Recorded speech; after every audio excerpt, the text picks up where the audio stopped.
The first 100 days set the tone for any new administration. That was the case when Franklin Delano Roosevelt took office in 1933. Supporters, in this instance, supporters credit President Trump with signing 143 executive orders, enacting major immigration reforms, pushing economic policies, declaring a national emergency, and creating the Department of Government Efficiency, led by Elon Musk, to save billions and even trillions of dollars. Critics, however, cite a GDP decline due to tariffs, massive layoff in federal agencies, impacting research and aid, controversial pardons of the January 6 participants, suspension of military aid to Ukraine and other foreign aid cuts, and administrative chaos, erroneous deportations and policy misfires. So you can see there is a lot of divergent opinions on this. Mike, let's talk about local issues. The Baltimore Sun writes that Maryland has seen an outside impact from the first 100 days. What are the key points? Wow, so many issues, so little time, Casey. I guess it's been fascinating, and you talk about this in the lead-in. So I think that the president is certainly providing the appearance of action by signing a number of executive orders. And so that looks like something is occurring. Maybe some things are happening as a result of that, maybe they're not. But locally, the reality is pretty stark. To be fair, I think to a great degree, the Washington, D.C. region has been overly reliant on the federal government for its local economic growth for a long time. And that's been an issue that we've had, and I think we need to address it. That being said, indiscriminate reductions in force for the sake of doing so without any clear plan have a huge impact on this region.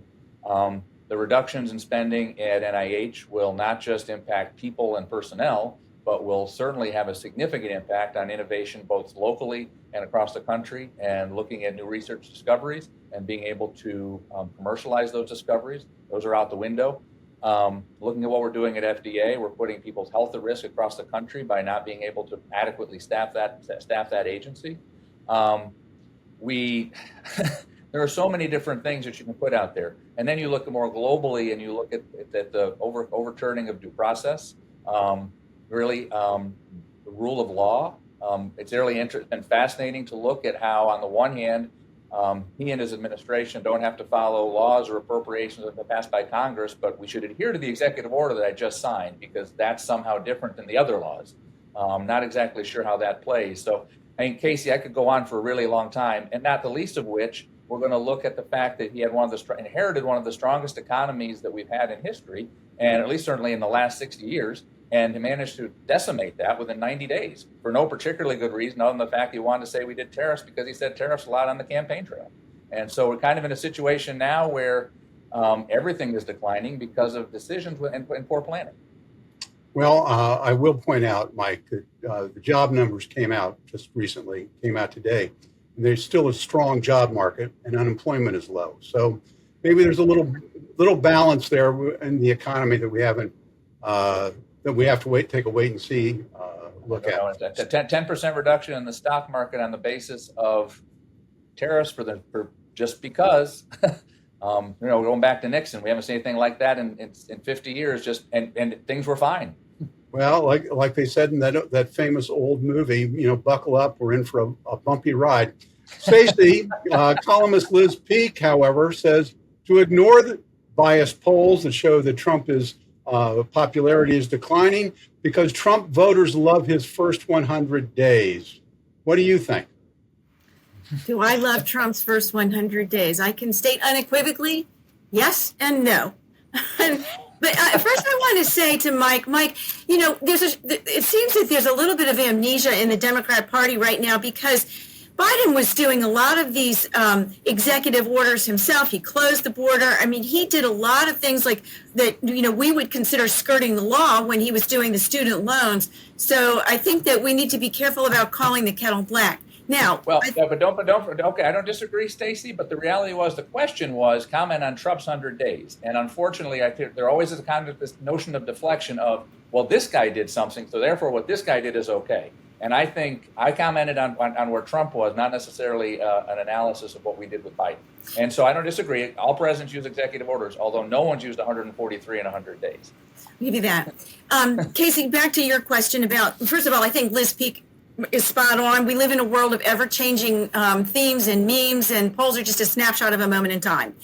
And now, here's what I love about what Trump has done. On the border, he proved that the Democrats lied to us by saying that Biden couldn't fix it. He's the one that unleashed the horror at the border with a stroke of a pen. And then Donald Trump likewise reversed it, and now with astounding success. And by the way, you'll never hear them say this, but the Democrats, I'm sure, are quietly thankful that he has done this, because blue cities and states across the country now are not absorbing this constant influx of migrants, and they can now absorb the ones that are already there. So without, being forced to take in more. What I don't love is, I personally believe Trump should have gotten his big, beautiful bill passed in Congress before charging ahead with tariffs. If taxes were permanently lowered, regulations decreased, like they talk about, and energy production increased, I believe we'd see a more confident economy, and that tariffs would have a nominal and very likely long-term positive impact. Well, it is. We can pick and choose. I mean, I think particularly in our area, where we've seen so much turmoil for friends of ours who have lost their jobs, it's very difficult to take a long-term approach and a long-term view that hopes that things will get better. We've unfortunately run out of time. You both made great points. There's a lot to digest, and this issue is going to be here before us for at least another 3.5 years.